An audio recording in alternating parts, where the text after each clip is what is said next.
Joining us now, Justin Fairfax. Justin, good to have you with us. Thanks so much, John. I'm very honored to be with you again. Okay, now, Lieutenant Governor, you're in the race. Only other candidates that are out there, I've got you as the favorite. Gene Rossi. Oh, yeah, overwhelming favorite. Okay, so let me break it down because I'm never wrong on this stuff. By the way, I was the only guy that predicted Trump was going to be the nominee, and I did that last April before he announced. Right. Gene Rossi's going to run. I think he's district attorney or something, Northern Virginia, has no name ID, long shot. Well, yeah, I will say, though, John, Gene's actually a good friend of mine. I used to work with him at the U.S. Attorney's Office in the Eastern District of Virginia, and he's a personal friend of mine. So I just wanted to mention that. You know what? We're all friends, right? Yeah, we're absolutely. No doubt about it. It's all good. No we're all friends. We also believe that House of Delegates member from Northern Virginia, Eileen Filler-Corn, is going to get in the race. Yeah, Eileen's great, too. That's what we expect to have happen. I'm not sure who else gets in. A couple other people that I think are long shots. So, look, I think you go in as the favorite. Now, here's the thing. I got Attorney General, right? I mean, you're a lawyer. You're an activist. I got it. Lieutenant Governor, basically, you hit the gavel, right? Well, it is a position where you can do so much more. As you mentioned, the official responsibilities are that, of course, you preside over the Senate, and pursuant to Article 5, Section 13 of the Virginia Constitution, you also fill in the instance where the governor may not be able to fulfill his or her duties. But there are many other roles the lieutenant governor can and has taken on, including sitting on a number of different boards and commissions around the state to deal with some of the critical issues facing the Commonwealth of Virginia. One of those boards is really significant is the Council on Virginia's Future. I'm sure you're familiar with that council, but one of their jobs, frankly, is to look out long-term on behalf of the Commonwealth, to really look around the corner, look at the challenges that we may be facing as a state, and to try to meet those challenges, to think beyond just election to election and beyond, frankly, partisanship, and tackle those really key issues. So we think that those issues are the same ones that, I've talked about in public life, which are issues around economic security and opportunity, making sure that more people can, buy and afford and keep a home, that more of our students can afford to go to college, not be burdened by really crushing student loan debt, which frankly not only harms the individual student, but also harms our economy, because more kids are not able to make those decisions early on in life, start a family, buy a home, take the risk to start a small business. My wife and I are small business owners in Northern Virginia. We own a small dental practice. And so it's really looking out on behalf of the Commonwealth, tackling those issues today that really will determine where our future goes. And the theme, as you know, John, of our campaign is the future is now, because decisions that we make today have a tremendous impact on our families, on our children, and also on our Commonwealth. So those are the other roles BLG can take on, and that I'm really excited about taking on. When you say these other roles, look, it's a part-time job. It pays, $20-something thousand. And other than presiding over this, how much is it? Somewhere in the neighborhood about $36,000. All right, $36,000. So obviously, it's like a part-time legislator. It's a part-time job, and you still have to support your family and go to work. And you're a very accomplished lawyer, Justin. So, and it's a little bit different than just being a state legislator, because the responsibilities are not just during the session. I mean, you have them for basically 365 days as a lieutenant governor. Have you thought about how that you would reconcile that? Oh, absolutely, John. And as you mentioned, it is a part-time position, but again, I think the position is about what you make it and about the energy that you bring to it. And John, I hope you know it, and I've seen you all around the Commonwealth in many great places. I mean, I hope one thing that you've seen is that I bring energy to public life, to my commitment to public service and my passion in serving others. So I think that in bringing that energy to this role, you can do so much more with it, even with, as you mentioned, my great law practice, of course, at Venable, which is a wonderful firm, and we have some wonderful folks that I get to work with every day. But in addition to my role as a litigator, I also have taken on some other responsibilities. I, of course, co-chaired Senator Mark Warner's re-election campaign in 2014. I also have helped with an initiative for diversity in the justice system in Virginia and have traveled the Commonwealth, talking about that issue and making some significant progress and headway. So again, it really is about the issues that you focus on, the energy that you bring to it. As I mentioned, just a couple, not to give the whole list, some of the boards the Lieutenant Governor sits on that people may not be aware about, in addition to the Council of Virginia's Future, the Board of Directors of the Virginia Economic Development Partnership, the Virginia Tourism Authority, the Virginia Military Advisory Council, the Commonwealth Preparedness Council. So these are all formal roles of the Lieutenant Governor, and they touch on such significant issues. You talk about diversifying our economy. You talk about the military and our relationship with that really great institution and its presence here in the Commonwealth of Virginia, Hampton Roads, Norfolk, Naval Base, and so many other instances where, as Lieutenant Governor, focusing on those key issues, you could really move the Commonwealth forward, and that's really what I'm committed to doing. So Justin Fairfax, we're with him now. He ran for Attorney General in 2013. He almost pulled the upset of all upsets and almost defeating Mark Herring. We predicted he was going to do that. Came up just very, very short at the end there. In fact, we thought you had it up until the final, hour.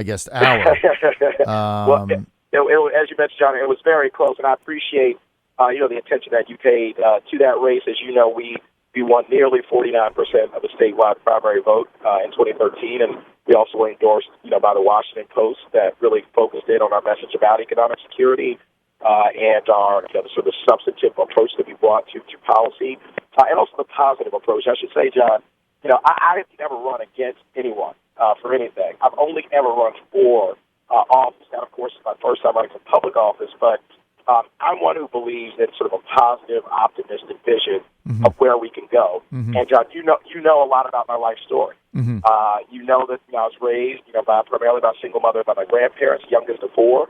She sent all four of us to college and two of us to law school. My oldest brother is also a former federal prosecutor, just like me. He's now vice dean of GW Law School. My sister-in-law has been nominated by President Obama to serve as a commissioner of the Securities and Exchange Commission. We have gotten to live the American dream. My wife is a brilliant dentist with the MCD Dental School in Richmond. Now we've owned the dental practice for over 9 years. So this is the exact same kind of opportunity that we want to give to every single child and family in the Commonwealth, regardless of where they're born, regardless of their last name, and who they love. We want to make sure that everybody has that exact same access to the American dream. Well, Justin, look, there's no question you ran a very spirited, very vigorous campaign, very positive campaign in 2013. We look forward to the same thing. One of my questions would be, you're politically active, no doubt, but if you're running against Eileen Filler-Corn, I believe she's going to get in the race. She's an accomplished House of Delegates member. She's been in the state legislature for some time. So she's going to make the argument that, she's really got the expertise to be a better lieutenant governor, nuts and bolts, obviously, because she's been there and you haven't been. So how would you respond to that? Yeah, John. Well, I think a few things. One is, as I just mentioned, I've never run against anybody, and I won't be running against anybody in this race. I certainly will be running for the vision that we believe in. But secondly, we've had some really stellar and outstanding lieutenant governors who have never served in public office prior to serving as lieutenant governor. And specific examples are Don Beyer, who's now a great congressman, and also Chuck Robb, both of whom had never served in public office as an elected official prior to becoming lieutenant governor. They also had never even run for public office. And so, we obviously, as you mentioned, ran last time in 2013, got nearly 49% of the statewide vote in my first ever race. And I entered that race at the age of 33, was 34 at the time of election. And that's another point, John, that sometimes is raised. Well, I'm 37. People focus on your age. But again, Don Beyer was about 39 years old when he was elected lieutenant governor. He was about 37 when he got in the race. Chuck Robb was about 38 years old when he was elected lieutenant governor. So, again, these are folks who had stellar careers. Don Beyer went on to serve 2 terms as lieutenant governor, as we know. Was our nominee for governor. Has been an ambassador since then and played really significant roles in public policy in Virginia and across the country. Chuck Robb, stellar governor of Virginia, also a stellar senator, and has played significant roles as well with the 9/11 Commission. And so it really is not so much about a title or an office, but it really, I think, is about the vision, the priorities, and the energy that you bring to a particular role. And so, again, we've seen great success from folks, again, who've never held elected office, never even run for elected office prior to being elected lieutenant governor of Virginia. So there's tons of precedent for this. And again, we're very confident that we will bring that energy and excitement and the resources and the substance to this race, that it will catch fire just like it did in 2013. Let me just ask you this, Justin. Yep. What do you say to parents out there right now in Virginia that have a daughter in middle school, and they're now faced with a real prospect of schoolmates with a male organ going into their locker room and shower? What do you say to parents of those daughters? Well, John, here's the thing. First of all, as you know, I have two young children myself, a young son and a young daughter.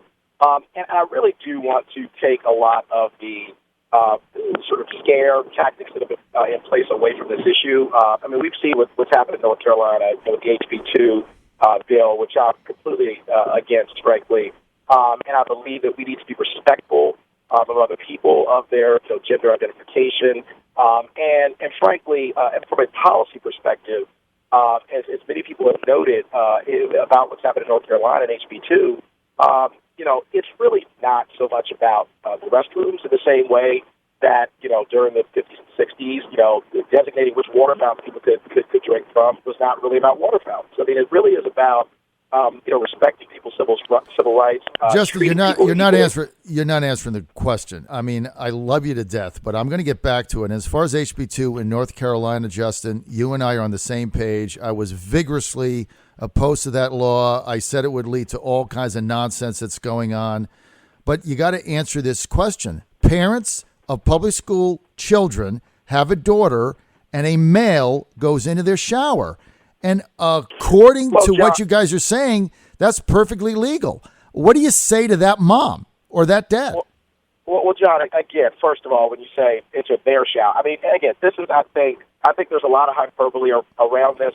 Frankly, look, we have, colleges, universities, where we have co-ed dormitories, and we have many other public accommodations where, people of various gender identities, routinely share the same spaces. And so, again, John, I want to really take a lot of the hyperbole and vitriol away from this. And again, the fact that, this has become a primary focus, for some folks, when, in actuality, John, there are so many other more significant issues that people are facing.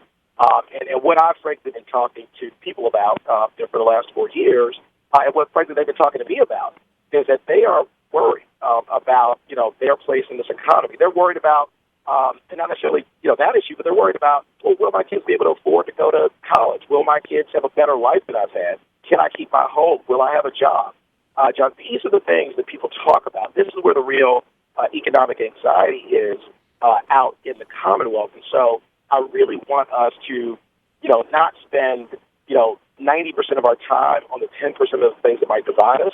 I really do want us to get back to focusing on those issues that cut across, all kinds of labels and socioeconomic and geographic, sort of pockets, and where we are forging together a common vision of how we can make sure that all of our kids are successful. So, John, I will engage with you as always, and I respect you, to no end. But I mean, I really want us to start to focus in on those issues that, again, 90% of the people talk about. I do too. I just don't want to have to deal with males going into my daughter's middle school bathroom. I just can't figure out how this makes any sense. And again, like you, I was vehemently opposed to the HB2 law in North Carolina. Everybody knows that. I said it was giving a license for discrimination. That's exactly what it is. It's a horrible law. I'm out of time. More information, go to Fairfax4LG.com, Fairfax4LG.com. Justin, great to have you on, man. We'll have you on again. John, Thank you so much. Great to be on. God bless you. Good luck.